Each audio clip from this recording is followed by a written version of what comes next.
Hello student, welcome.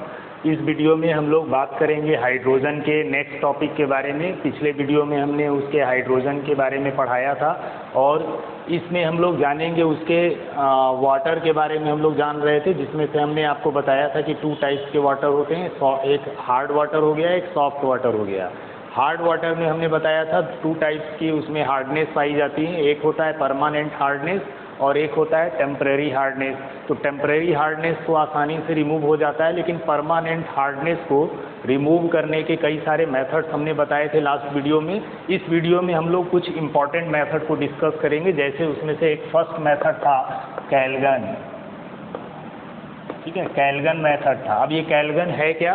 तो कैल्गन एक commercial name है कंपाउंड का। ठीक है, यानी ये commercial name of sodium hexametaphosphate. ठीक है, सोडियम हेक्सा मेटाफॉस्फेट का कॉमर्शियल नेम है कैल्गम। ठीक है, इसी कैल्गन के नाम से इसको बुलाया जाता है। तो इसका फार्मूला क्या होगा? इसका फार्मूला होगा Na2NA4PO3 का होल 6।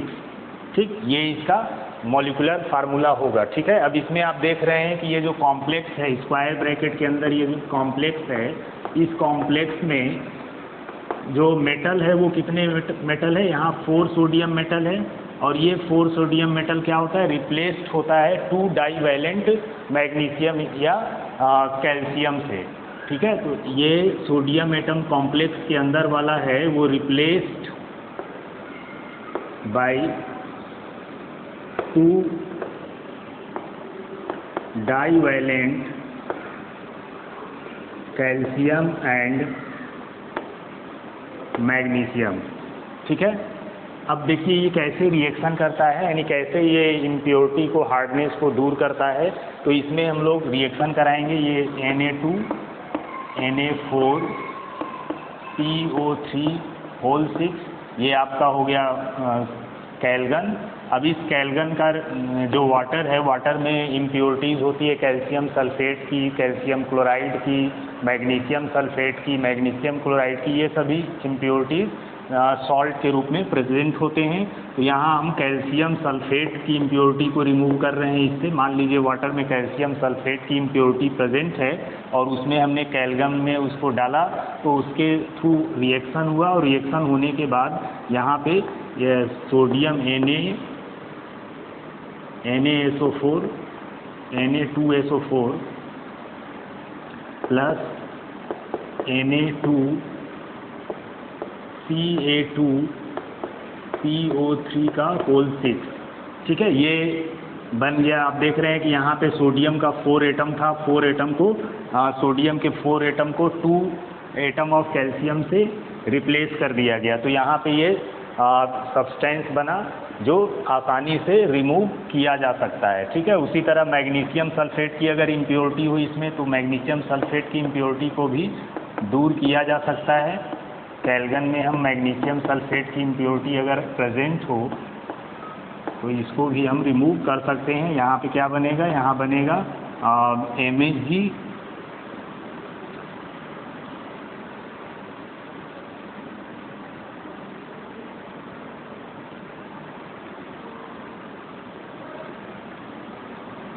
इसी तरह मैग्नीशियम सल्फेट की इम्प्योरिटी को भी दूर कर सकते हैं इसमें से।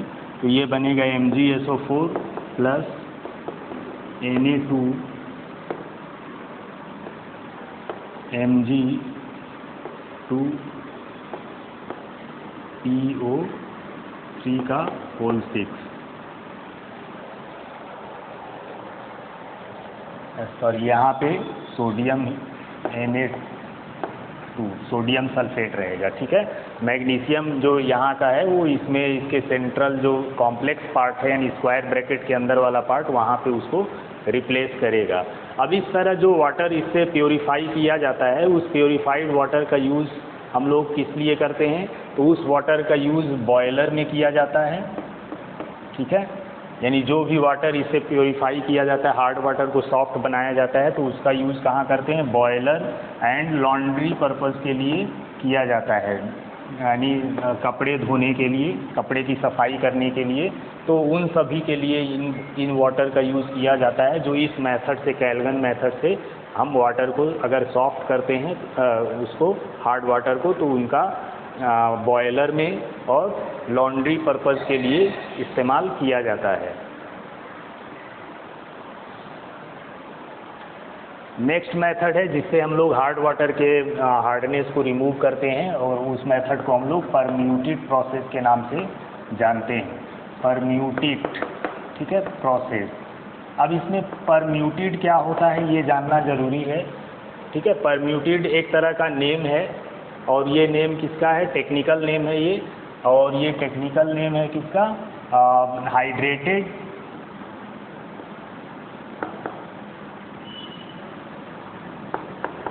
Silicates of aluminium and sodium, ठीक है। तो एल्यूमिनियम और सोडियम के हाइड्रेटेड सिलिकेट्स को क्या कहा जाता है?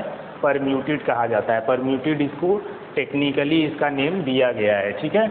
अब ये कैसे बनता है? तो ये बनता है प्रिपेयर्ड बाय या फॉर्म्ड बाय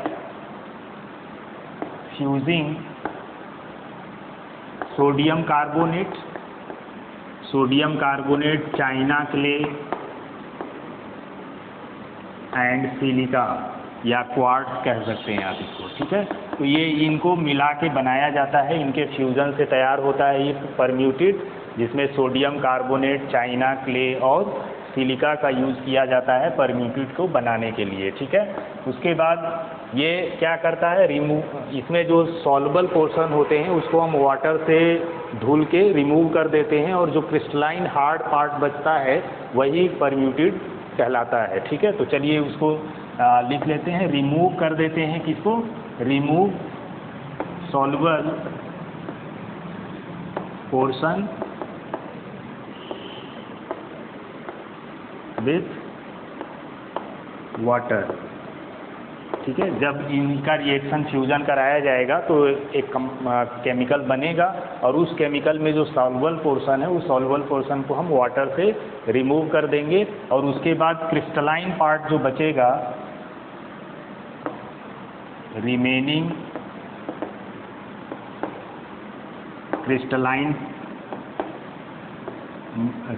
क्रिस्टलाइन मास, ठीक है, जो क्रिस्टलाइन मास बच जाता है उसको परम्यूटेड कहा जाता है, और उसका फार्मूला है Na2Al2O8XH2O, ठीक है, ये फार्मूला है उसका।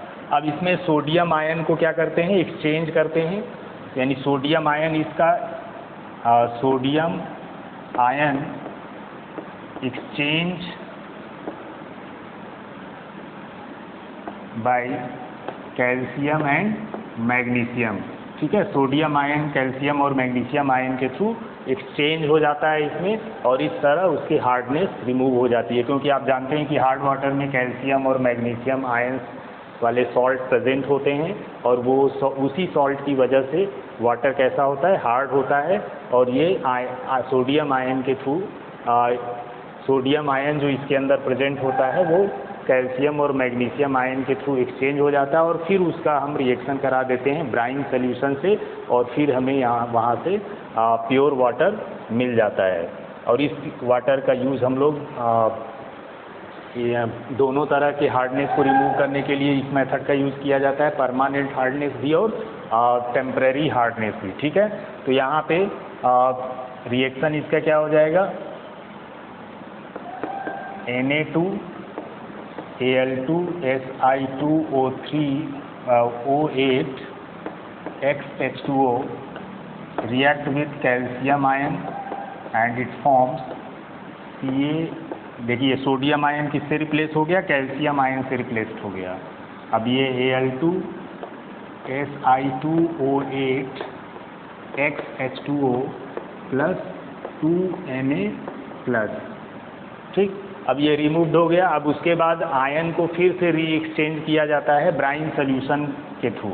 तो यहाँ ion re-exchange by brine solution. Brine solution क्या होता है? NaCl सॉल्यूशन को ब्राइन सॉल्यूशन कहा जाता है, ठीक है। तो आयन को फिर से री एक्सचेंज कर लिया जाता है ब्राइन सॉल्यूशन के थ्रू। तो Na2Al2 Si2O8 XH2O plus XH2O plus N2 NaCl, ये बनाएगा Na2Al2 SiO8 XH2O plus CaCl2, ठीक है। तो इस तरह से ये आपको यहाँ से इम्प्योरिटी जो है इसका रिमूव हो जाता है। तो this method is very useful for removing both the temporary and permanent hardness. तो इस तरह यहाँ पे हम लोग परम्यूटेड मेथड से वाटर को प्योरीफाई करते हैं और ये मेथड बहुत यूज़ किया जाता है दोनों तरह के हार्डनेस को, वाटर के हार्डनेस को रिमूव करने के लिए, ठीक है। तो इसमें हमने बताया आपको कि हाइड्रेटेड सिलिकेट्स ऑफ एल्युमिनियम और सोडियम होता है, उसी को परम्यूटेड कहा जाता है। अब ये बनता कैसे है? तो ये बनता है सोडियम कार्बोनेट, चाइना क्ले और सिलिका के बीच में फ्यूज़न कराने से, उनके बीच में रिएक्शन कराने से, ठीक है। अब इसमें जो सॉल्युबल पार्ट होता है वो वाटर से उसको रिमूव कर दिया जाता है और जो क्रिस्टलाइन हार्ड पार्ट रह जाता है वही क्रिस्टलाइन हार्ड पार्ट क्या है? ये परम्यूटेड है, ठीक है। इसी का नाम परम्यूटेड है। इसका formula Na2Al2 Si2O8 and XH2O, ठीक है। अब इसमें सोडियम आयन जो है वो एक्सचेंज हो जाता है कैल्शियम और मैग्नीशियम आयन के थ्रू, जहाँ पे यहाँ रिएक्शन आपको दिख रहा है, यहाँ सोडियम की जगह कैल्शियम आ गया और फिर से इसको री एक्सचेंज करा दिया जाता है ब्राइन सोल्यूशन में।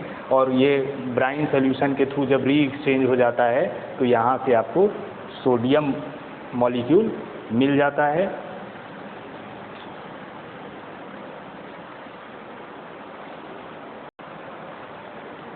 अच्छा, यहाँ पे री एक्सचेंज जो हम करवा रहे हैं, यहाँ पे कैल्शियम है तो ये वही लिखा जाएगा, यानी यहाँ पे जो आयन री एक्सचेंज होने के बाद जो मिला है फार्मूला, उसी फार्मूला को यहाँ लिखना चाहिए। और यहाँ पे सोडियम क्लोराइड के साथ जब ब्राइन सोल्यूशन के साथ इसका री एक्सचेंज कराया जाता है तो फिर से आपको ये मिल जाता है जो परम्यूटेड आपने यूज़ किया था। और यहाँ पे जो कैल्शियम क्लोराइड की इम्प्योरिटी वाटर के अंदर प्रेजेंट है, वो इम्प्योरिटी क्या हो जाती है? कैल्शियम क्लोराइड के रूप में रिमूव हो जाती है और उससे हमें प्योर वाटर मिल जाता है। तो इस तरह से यहाँ आपने देखा कि सोडियम ये परम्यूटेड है और परम्यूटेड का में वाटर के अंदर कैल्शियम आयन की इम्प्योरिटी है, कैल्शियम आयन प्रेजेंट है हार्ड वाटर में। अब वो रिएक्ट करके सोडियम आयन एक्सचेंज हो गया कैल्शियम के थ्रू और सोडियम वहाँ निकल गया।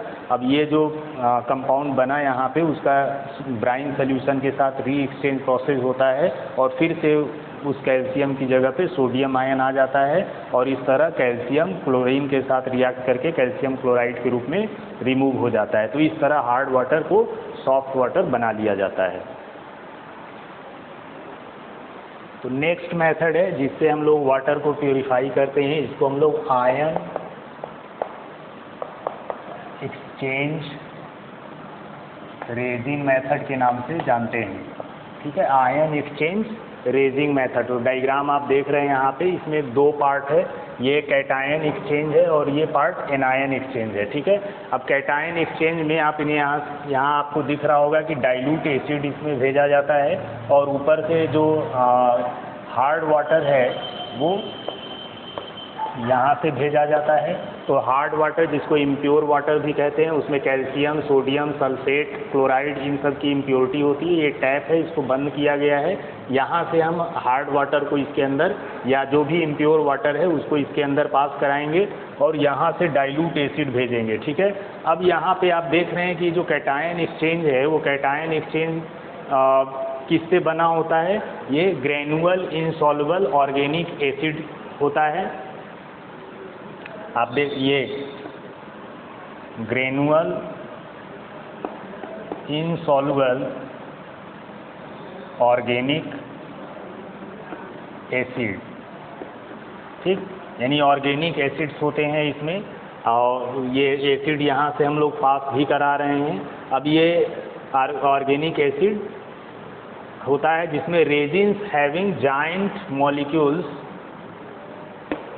Resins having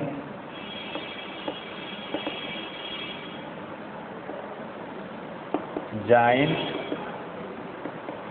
molecules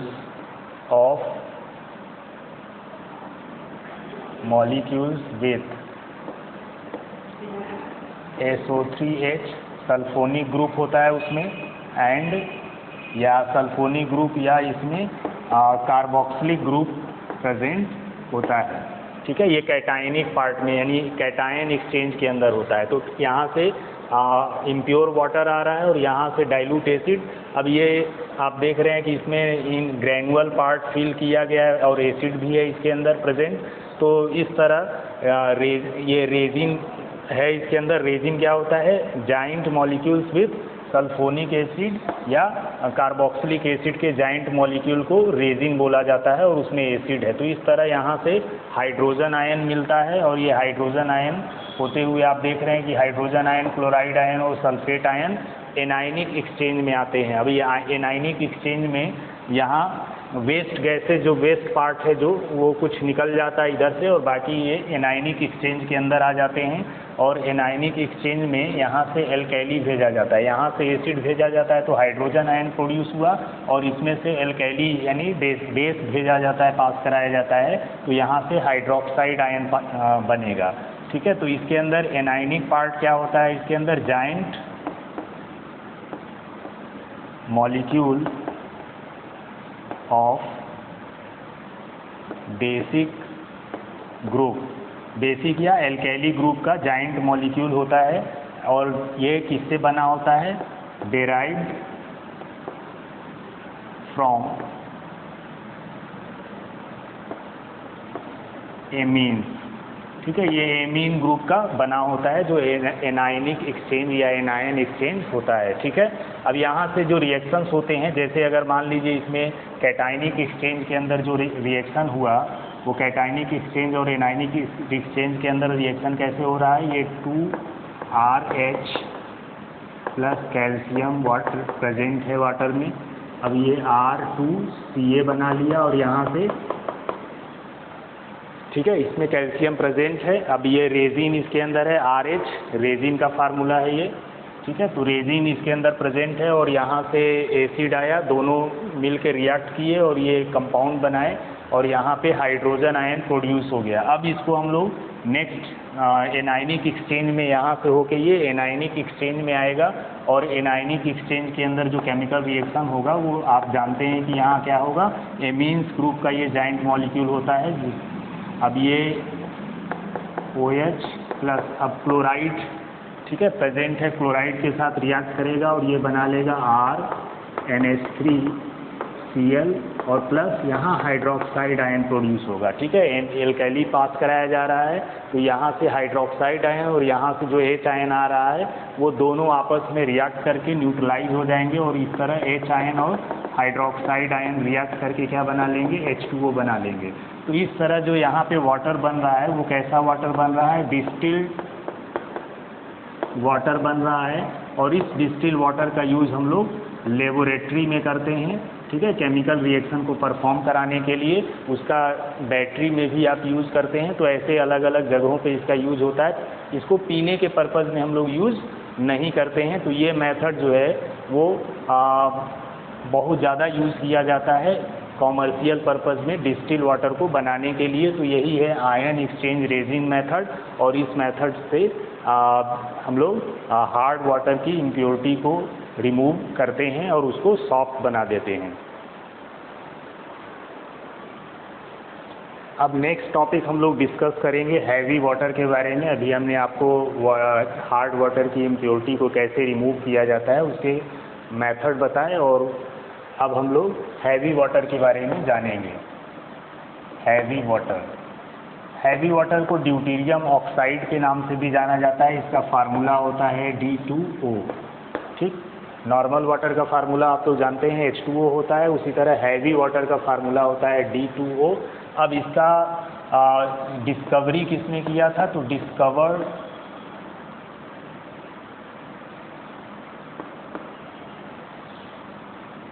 discovered by यूरे इन 1932। ठीक है, 1932 में यूरे नाम के साइंटिस्ट थे, उन्होंने इसको डिस्कवर किया था हैवी वाटर को। ठीक है, अब हैवी वाटर जो कैसे मिलता है, तो ये ऑर्डिनरी वाटर के contains 1 part of heavy water in 6000 part of it. ठीक है, हैवी वाटर के 6000 पार्ट में 1 पार्ट ऑर्डिनरी वाटर के 6000 पार्ट में 1 पार्ट क्या होता है, हैवी वाटर होता है। यानी अगर 6000 या मान लीजिए 100 लीटर आपका वाटर है, तो उसमें से 1 लीटर क्या बनाया जा सकता है, हैवी वाटर बनाया जा सकता है। उसका ट्रीटमेंट किया जाता है, उसके लिए बहुत सारे प्रोसेस स्टेप वाइज होते हैं, और फिर उस वाटर से नॉर्मल वाटर से या ऑर्डिनरी वाटर से हम हैवी वाटर बनाते हैं, और उसका डिफरेंट पर्पज़ के लिए हम लोग यूज़ भी करते हैं। तो इस तरह इसके यूजेज के बारे में भी हम लोग डिस्कशन करेंगे। अभी हम लोग देख लेते हैं इसके फिजिकल प्रॉपर्टी क्या है।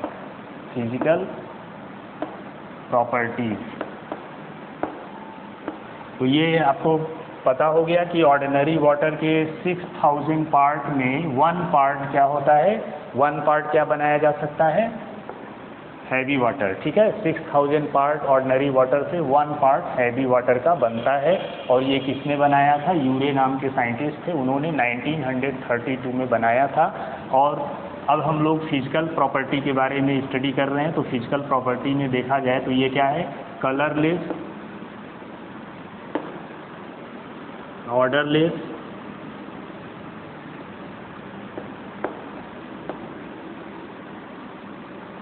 And tasteless.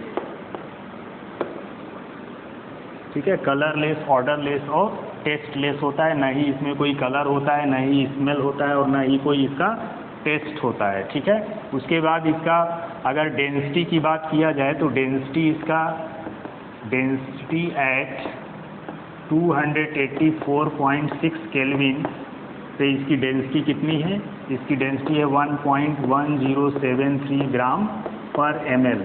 ठीक है, नॉर्मल वाटर की डेंसिटी 1.00 ग्राम पर ml है, तो इसकी डेंसिटी कितना है, 1.1073 ग्राम पर ml। ठीक है, उसके बाद थर्ड मेल्टिंग पॉइंट अगर देखा जाए इसका, तो मेल्टिंग पॉइंट 3.82 डिग्री सेल्सियस इसका मेल्टिंग पॉइंट है, और बॉइलिंग पॉइंट इसका है 101.42 डिग्री सेल्सियस।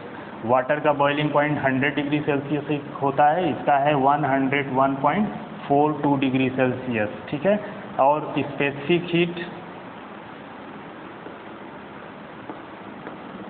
स्पेसिफिक हीट इसका है 1.01 कैलोरी पर ग्राम।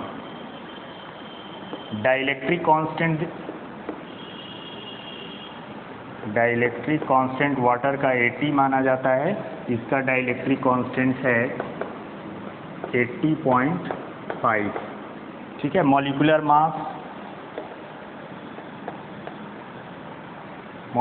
मास इसका 20.03 या 20 भी लिख लेते हैं, तो 20.03 इसका मॉलिक्यूलर मास है। ड्यूटेरियम का मास 2 होता है, तो 2 × 2 करेंगे 4, और ऑक्सीजन का 16 होता है, तो यहाँ से आप ऐड करेंगे तो 20 आएगा, या डेसिमल में लेंगे तो 20.03 इसका मास होता है। तो चलिए अब इसके केमिकल प्रॉपर्टी भी डिस्कस कर लेते हैं। तो अब हम लोग केमिकल प्रॉपर्टी डिस्कस कर लेते हैं कि इसका हैवी वाटर की केमिकल प्रॉपर्टी क्या है। ठीक है, chemical properties, first chemical properties है इसका एक्शन ऑफ मेटल। ठीक है, मेटल के साथ इसका रिएक्शन कैसा होता है, तो हैवी वाटर का फार्मूला हो गया D2O, ड्यूटीरियम ऑक्साइड, और इसका हम मेटल के साथ रिएक्शन करा देंगे, जैसे सोडियम मेटल के साथ ये रिएक्ट करेगा तो ये हाइड्रोक्साइड बनाएगा NaOH और प्लस ड्यूटीरियम। तो यहाँ पे आपको ध्यान देना है कि जब भी ये हैवी वाटर मेटल के साथ रिएक्ट करेगा तो यहाँ ड्यूटीरियम फॉर्म करेगा, ये ड्यूटीरियम बन रहा है, ठीक है। अब उसके बाद सेकेंड केमिकल प्रॉपर्टी इसका देखते हैं, action with metallic oxide. Metallic oxide के साथ कैसा रिएक्शन है इसका, तो ये Na2O प्लस D2O, ये मेटेलिक ऑक्साइड है, उसका ड्यूटीरियम ऑक्साइड के साथ यानी हैवी वाटर के साथ जब रिएक्शन कराएंगे तो यहाँ से NaOH बनेगा, ड्यूटीरियम सोडियम हाइड्रोक्साइड फॉर्म होगा और साथ में यहाँ पे भी ड्यूटीरियम निकल जाएगा, ठीक है।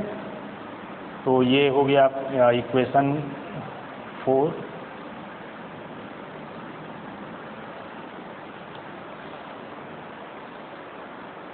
तो यहाँ पे 2 हटा देंगे, यहाँ D2 नहीं रहेगा, यही बनेगा सोडियम हाइड्रोक्साइड, ठीक है।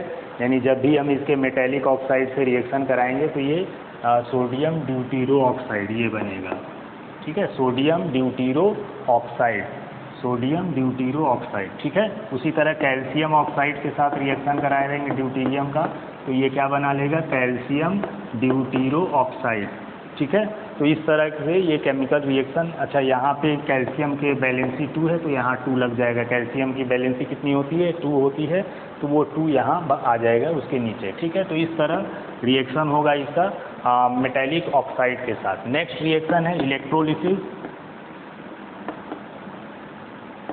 इलेक्ट्रोलिसिस रिएक्शन में ड्यूटीरियम का इलेक्ट्रोलिसिस कराएंगे, ठीक है। अब ये ड्यूटीरियम और ऑक्सीजन अलग अलग आपको मिल जाएंगे यहाँ, ये कैथोड पे मिलेगा ड्यूटीरियम आपको और ये एनोड पे मिलेगा ऑक्सीजन। नेक्स्ट ड्यूटीरोलिसिस। ड्यूटीरोलिसिस में क्या कराया जाएगा, यहाँ जैसे यहाँ एल्युमिनियम क्लोराइड का रिएक्शन करा लिए ड्यूटीरियम से D2O से, तो ये aluminium whole thrice plus 3DCl, ठीक है, ये ड्यूटीरोलिसिस कहलाएगा। ड्यूटीरियम से मेटेलिक क्लोराइड का जब रिएक्शन कराएंगे तो ये ड्यूटीरोलिसिस के नाम से जाना जाएगा। यहाँ पे aluminium ड्यूटीरो hydroxide,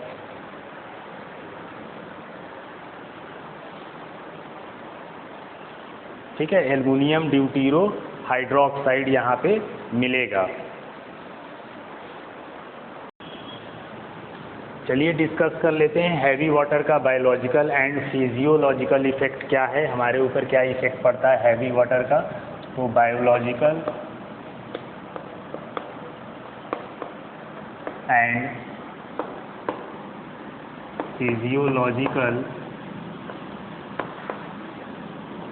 effect of D2O heavy water, ठीक है।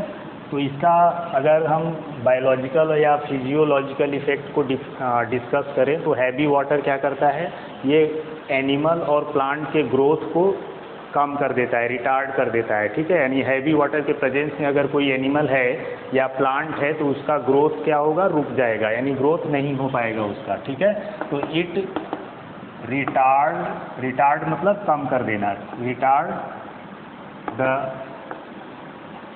ग्रोथ ऑफ प्लांट एंड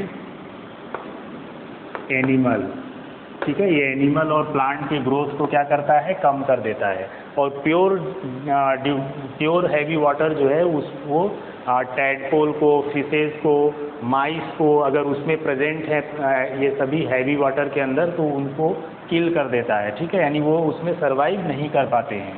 तो pure heavy water kills small fishes, large fishes को नहीं, स्मॉल फिशेस को, टैडपोल्स छोटे छोटे जो मेढक होते हैं, ठीक है, टैडपोल्स और माइस चूहे, ठीक है, इन सभी को ये किल कर देता है अगर वो प्योर हैवी वाटर के अंदर प्रेजेंट हैं तो सर्वाइव नहीं कर पाते हैं। ठीक है, टेलर नाम के एक साइंटिस्ट थे, टेलर, और उन्होंने बताया था कि हैवी वाटर के अंदर इंसेक्टिसाइड या जर्मीसाइड की प्रॉपर्टी पाई जाती है। ठीक है, यानी D2O, टेलर ने कहा था कि D2O behaves as germicide and bactericide. ठीक है, जर्म्स को, बैक्टीरिया को ये किल करने का काम करते हैं, उनमें जर्म्स और बैक्टीरिया सर्वाइव नहीं हो पाते हैं। तो आजकल जो हम लोग मेडिसिन यूज़ करते हैं, मेडिसिनल प्रॉपर्टी भी हैवी वाटर के अंदर पाया जाता है। जो नॉर्मल वाटर से मेडिसिन बनाए जाते हैं, अगर उनमें थोड़ा सा हैवी वाटर का भी अगर यूज़ किया जाए तो उन मेडिसिन का हमारे बॉडी के ऊपर जो इफ़ेक्ट है वो बढ़ जाता है। जो नॉर्मल वाटर से मेडिसिन बने हैं वो कुछ देर से हमारे बॉडी को उसका ट्रीटमेंट प्रोसेस स्टार्ट करते हैं, लेकिन अगर उसी में थोड़ा सा हैवी वाटर मिक्स करा दिया जाए तो उनका जो रिएक्ट करने का स्पीड है वो फास्ट हो जाएगा। और अगर मान लीजिए आपने 5 ग्राम का एक मेडिसिन खाया है सर दर्द की को ठीक करने के लिए, तो अगर ये नॉर्मल वाटर की वजह से इतना क्वांटिटी आपको ज़्यादा खाना पड़ रहा है, ज़रूरत थोड़ा सा मेडिसिन का है लेकिन क्वांटिटी आप ज़्यादा ले रहे हैं। ठीक है, लेकिन अगर यही मेडिसिन हैवी वाटर के प्रेजेंस में अगर बनाया जाए तो इस मेडिसिन का जो क्वांटिटी है वो क्या हो जाएगा, डिक्रीज हो जाएगा। यानी इतना बड़ा टैबलेट आप खा जाते हैं, उतना बड़ा टैबलेट खाने की ज़रूरत नहीं, एकदम माइन्यूट सा, एकदम छोटा सा, जैसे होम्योपैथी का छोटा छोटा दाना नहीं आता उस टाइप के, यानी शुगर के क्रिस्टल के बराबर आपको मेडिसिन की ज़रूरत पड़ेगी और आपकी बीमारी ठीक हो जाएगी। तो सोच लीजिए हैवी वाटर कितना ज़्यादा इम्पॉर्टेंट है हमारे लिए। यानी उसकी थोड़े से अमाउंट की वजह से हमें जो एक्स्ट्रा मेडिसिन खाना पड़ रहा था बीमारी को ठीक करने के लिए, जिसकी हमें ज़रूरत नहीं थी और बॉडी को एक्स्ट्रा प्रोसेस करना पड़ रहा था उसको एक्सक्रेट करने के लिए, उससे हम बच जाएंगे और अनावश्यक दूसरे डिजीज़ भी एलोपैथिक मेडिसिन के खाने की वजह से नहीं होंगे अगर हम मेडिसिन को हैवी वाटर के प्रेजेंस में बनाएं तो।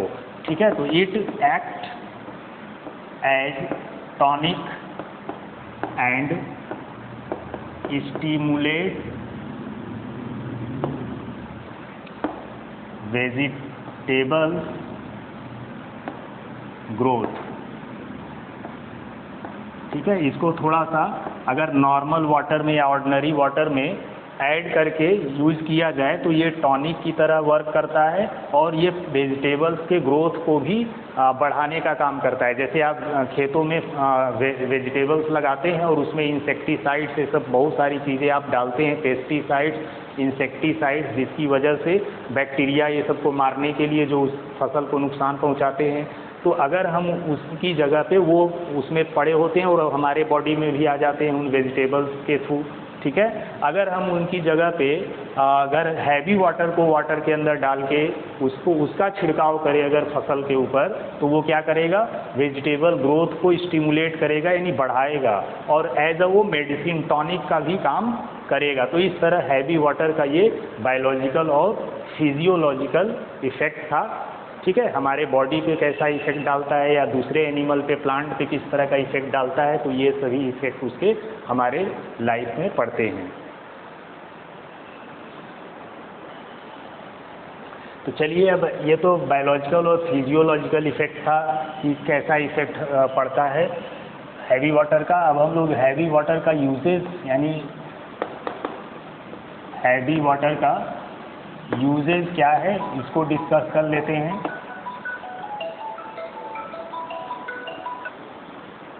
तो यूजेज डिस्कस कर लेते हैं कि हैवी वाटर का यूज़ क्या है। तो हैवी वाटर का यूज़, फर्स्ट यूज़ हम लोग देखते हैं, न्यूट्रॉन मॉडरेटर के रूप में यूज़ किया जाता है।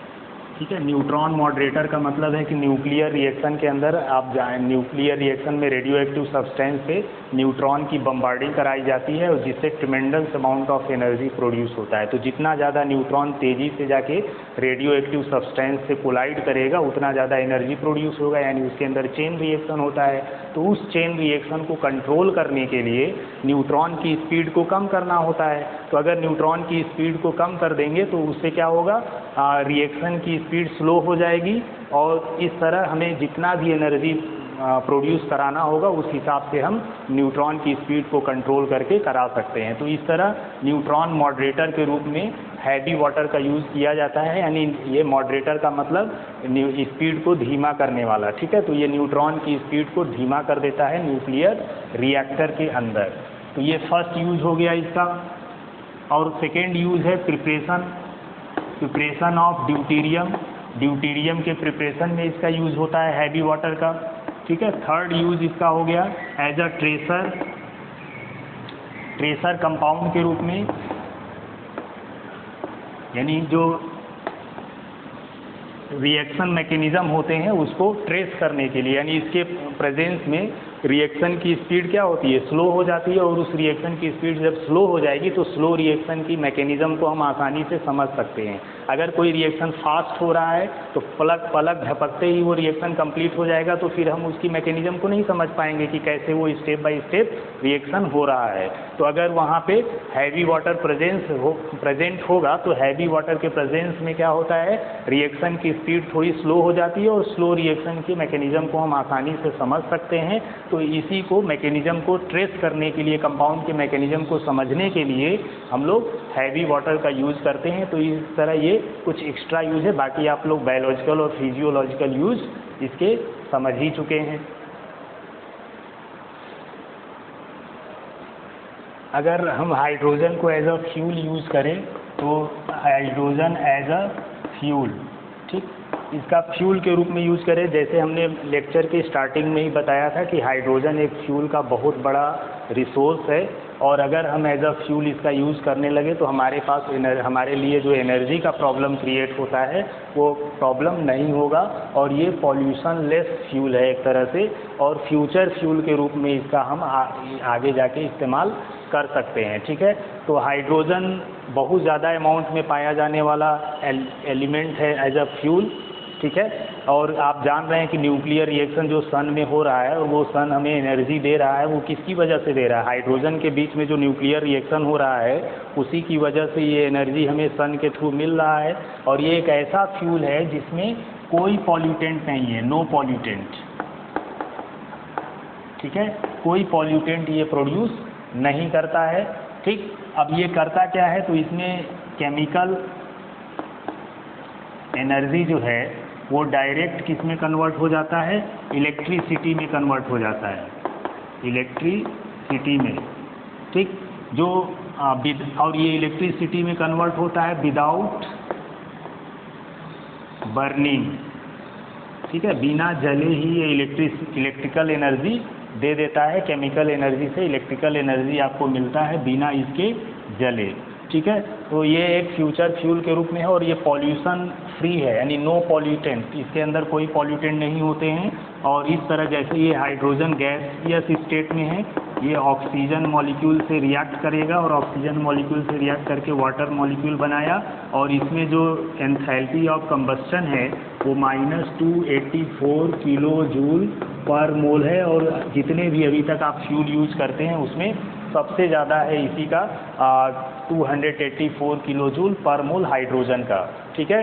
तो हाइड्रोजन बहुत ही अच्छा फ्यूल के रूप में है। जिस कंट्री के पास हाइड्रोजन की अमाउंट ज़्यादा होगा वो उस कंट्री को आगे आने वाले समय में फ्यूल की प्रॉब्लम नहीं होगी। इसीलिए सारे देश जो है अपने रिसर्च प्रोग्राम को मार्स पे और मून पे ले जा रहे हैं, क्योंकि मून पे देखा गया है कि वहाँ पे बहुत सारे हाइड्रोजन के रिसोर्सेज हैं, और अगर मून से हम हाइड्रोजन को ले आएँ तो हमें कईयों साल तक जो है एनर्जी की रिक्वायरमेंट हो सकती है, यानी एनर्जी का रिक्वायरमेंट को हम आसानी से फुलफ़िल कर सकते हैं। हाइड्रोजन का यूज़ जो है वो H2O2 सेल बनाने में भी किया जाता है, H2O2 फ्यूल सेल।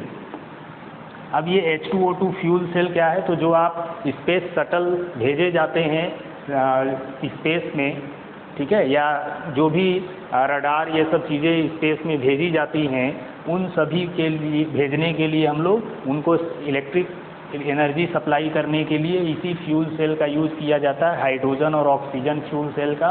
इस फ्यूल सेल में उसका जो एनर्जी का लॉस है वो बहुत ही कम होता है और कंटिन्यू एनर्जी मिलता रहता है। ठीक है। तो इस फ्यूल सेल के थ्रू हम स्पेस शटल ये सब को स्पेस में भेजने का काम करते हैं।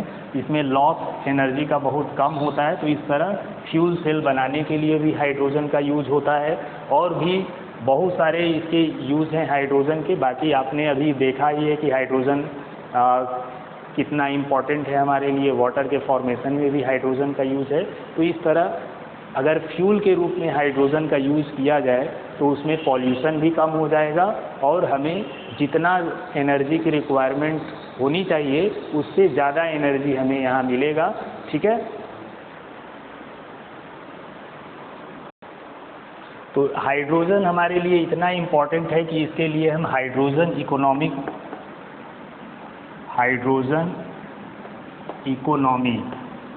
ठीक है। हाइड्रोजन इकोनॉमी ये है कि हाइड्रोजन जिस कंट्री के पास जितना ज़्यादा होगा उस कंट्री का जो पावर है उतना ज़्यादा माना जाएगा, क्योंकि ये एक फ्यूल का बहुत बड़ा सोर्स है। आजकल नए नए ऑटोमोबाइल फील्ड में नए नए इंजन्स बन रहे हैं, उसमें हाइड्रोजन का अगर यूज़ कर लिया जाएगा तो जो व्हीकल्स हैं उनको ज़्यादा डिस्टेंस तक ट्रैवल कराया जा सकता है।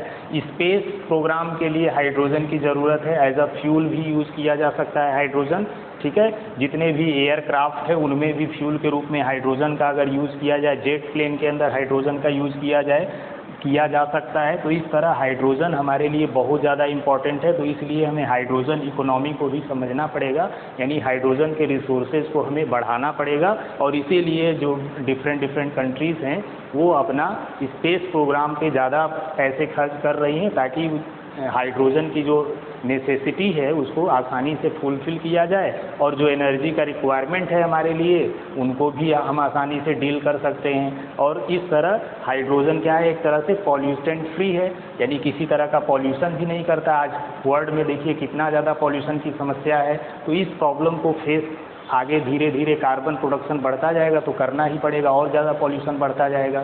तो उसको रिमूव करने का सबसे अच्छा तरीका यही है कि हम अपने फ्यूल को चेंज कर दें।